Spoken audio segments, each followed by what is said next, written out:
কওমি মাদ্রাসা শিক্ষার্থীদের কথা অনেকে বলেছেন, কেউ কেউ সস্তা পপুলারিটি বা বাহবা পাওয়ার জন্য বলেছেন। ঘোষণার মধ্যে সীমাবদ্ধ থাকলে চলবে না। প্রধানমন্ত্রী যে স্পিডে কাজ করছেন, আমরা যারা তার টিমে আছি তাদেরকেও তার চেয়ে অন্তত প্যারালাল স্পিডে হাঁটতে হবে। এবং পরবর্তী বক্তা মাননীয় প্রতিমন্ত্রী মোহাম্মদ নুরুল হক, পটুয়াখালী ৩। আপনার সময় ৮ মিনিট। বিসমিল্লাহির রহমানির রহিম। মাননীয় স্পিকার, আপনাকে ধন্যবাদ। আমার বক্তব্যের শুরুতে আমি ধন্যবাদ জানাচ্ছি মাননীয় প্রধানমন্ত্রীকে। চীন এবং মালয়েশিয়া দুটি রাষ্ট্র একটি সফল সফর সম্পন্ন করায়, যে সফরের মধ্য দিয়ে বাংলাদেশের আমি মনে করি যে বহির্বিশ্বে ভাবমূর্তি উজ্জ্বল হয়েছে। সেজন্য প্রধানমন্ত্রীর পাশাপাশি তার এই সফরকে যারা ফলপ্রসূ করেছে তাদেরকেও অভিনন্দন। ৩০০ ফিটে ঐতিহাসিক একটি জনসমুদ্রের মাঝে বলেছিলেন আই হ্যাভ এ প্ল্যান।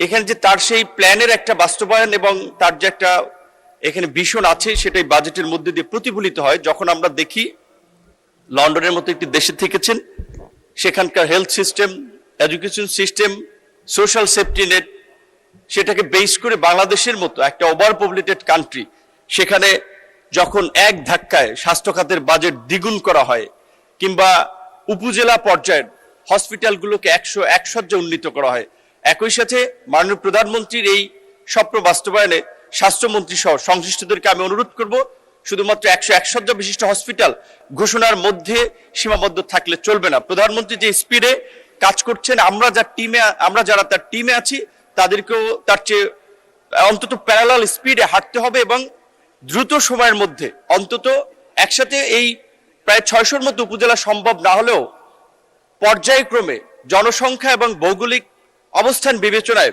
যেন উপজেলা পর্যায়ের হসপিটালগুলোতে ডাক্তার, প্রয়োজনীয় জনবল, যন্ত্রপাতি, অবকাঠামো যেন দ্রুত সময়ের মধ্যে নিশ্চিত করা হয়। দক্ষ মানব সম্পদ তৈরিতে কর্মমুখী শিক্ষাকে প্রাধান্য দিয়ে প্রযুক্তির সম্প্রসারণের মাধ্যমে শিক্ষকদের প্রশিক্ষণ এবং বাংলা ইংরেজির পাশাপাশি তৃতীয় একটি ভাষা শিক্ষার গুরুত্ব প্রধানমন্ত্রী এর আগেও তার নির্বাচনী ইশতেহারের প্রোগ্রামে বলেছেন, আমরা শুনেছি। কওমি মাদ্রাসা শিক্ষার্থীদের কথা অনেকে বলেছেন, কেউ কেউ সস্তা পপুলারিটি বা বাহবা পাওয়ার জন্য বলেছেন, আবার কেউ কেউ বাস্তবতা নিরিখে বলেছেন। কারণ কওমি মাদ্রাসা এটা একটি স্পর্শকাতর জায়গা, এটি নিয়ে কথা বলা, এটি নিয়ে সরকারের সিদ্ধান্ত গ্রহণ।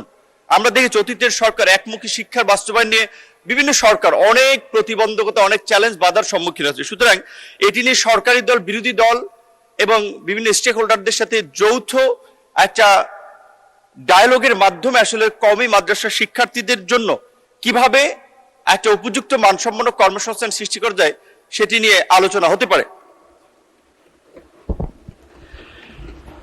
এই বাজেটের ২-৩টি দিক নিয়ে অনেকেই সমালোচনা করছে। তার মধ্যে একটি হচ্ছে রাজস্বের লক্ষ্যমাত্রা ৬,৯৫,০০০ কোটি টাকা, ঘাটতি বাজেট ২,৩৪,০০০ কোটি টাকা।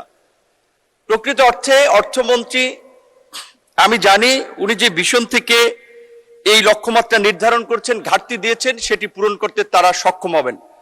আমি অর্থমন্ত্রীর সাথে এখানে একটি বিষয়ে দ্বিমত পোষণ করব। করমুক্ত আয়সীমা ৩,৭৫,০০০ টাকা রাখা হয়েছে। প্রকৃত অর্থে বাংলাদেশের বর্তমান আর্থসামাজিক বাস্তবতায় এভারেজ ৩০ থেকে ৪০,০০০ টাকার নিচে আয় করে মানুষ লাইফ লিড করা খুব ডিফিকাল্ট। সেক্ষেত্রে আমি মনে করি এটাকে ৫০,০০০ করে মান্থলি ধরে ৬ লক্ষ টাকা পর্যন্ত যদি আয়কর মুক্ত করা হয় এবং তারপরে রেভিনিউ যদি আহরণ করার জন্য জোর দেওয়া হয়, কারণ এখন ইউনিয়ন পর্যায়ে, উপজেলা পর্যায়েও অনেক সক্ষম করদাতা পাবেন। কারণ বর্তমান যে করদাতা আছে সেখানে মাত্র ৩০ থেকে ৩৫% মানুষ কর দেয়। সুতরাং আপনি যে সোশ্যাল সেফটি নেট সরকার এত এক্সপেনশন করতেছে, এখানে যদি ওই কর আদায়ের দিকে আপনি গুরুত্ব দেন এবং কিছুটা এনফোর্স করতে হবে, তাহলে এই লক্ষ্যমাত্রা পূরণ অস্বাভাবিক কিছু নয়। যেহেতু সময় খুব সংক্ষিপ্ত, বিস্তারিত কিছু বলা যাবে না, আমি আমার মন্ত্রণালয়ের একটি বিষয় তাজদি এলাকার সম্পর্কে ২-১ মিনিট বলে শেষ করতে চাই।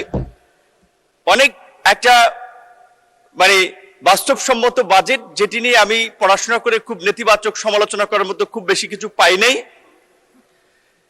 কিন্তু আমার মন্ত্রণালয়ের বাজেট গত বছরের চেয়ে একটু হলেও কমেছে, কিন্তু সরকারের নির্বাচনী কমিটমেন্ট অনুযায়ী ১ কোটি কর্মসংস্থান বিদেশের সৃষ্টি করতে হলে স্কিল ম্যান পাওয়ার তৈরি করার জন্য আমার মন্ত্রণালয়ের মধ্যে একটু বাজেট বৃদ্ধি করানো দরকার। এটি নিয়ে আমি ওয়ারিড নই, কারণ প্রধানমন্ত্রীর সাথেও বলেছি, তিনি বলছেন যা লাগে আপনার কাজ করতে আমরা দেব, এমনকি অর্থমন্ত্রীও বলেছেন যা লাগে দেবো। সুতরাং সেটি নিয়ে আমি উদ্বিগ্ন নয়। এবার এলাকার প্রশ্ন একটু বলে শেষ করতে চাই, যেহেতু আমরা কথা বলার খুব বেশি সুযোগ পাই না। মাননীয় প্রধানমন্ত্রী সহ অনেকেই জানেন, এবং আমি স্বাস্থ্য প্রতিমন্ত্রীও বলেছেন চরাঞ্চলকে নিয়ে একটি ফাউন্ডেশন ফোরাম আর একটি কর্তৃপক্ষ গঠন করার। আমি একটি চরাঞ্চলেরই মানুষ, সেই জায়গা থেকে সেখানকার স্বাস্থ্য, মানুষের জীবনযাত্রা যে কি করুণ দশা, আমি শুধু এটুকুই বলবো, স্বাস্থ্য প্রতিমন্ত্রী সহ আরো অনেকে বলেছেন সরকারের এই জায়গায় একটু চিন্তা করা দরকার, এবং অর্থমন্ত্রীর বিশেষ দৃষ্টি।